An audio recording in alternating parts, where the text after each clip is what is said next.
business management skills and life skills in under 60 seconds. Well, we try to anyway, right? Setbacks.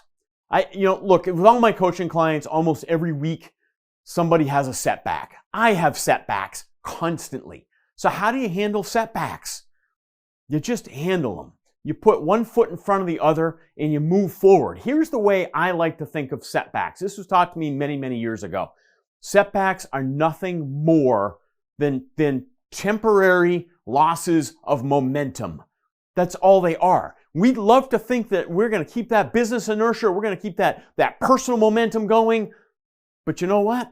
Stuff gets in the way, things happen. It's a temporary setback. I should have put temporary up there. It is a temporary setback. It is not the rest of your life. Look, here's the crappy thing about life. You're going to fail more than you'll ever succeed. Get comfortable with it. It's all right. Setbacks are going to happen. Do not own them. Look, you can wallow in it for a minute, but then move on. It's okay to have a setback. It's not okay to stay set back. Okay? So take your setbacks in stride and move on, push through. The next day is going to happen. It's going to be even better.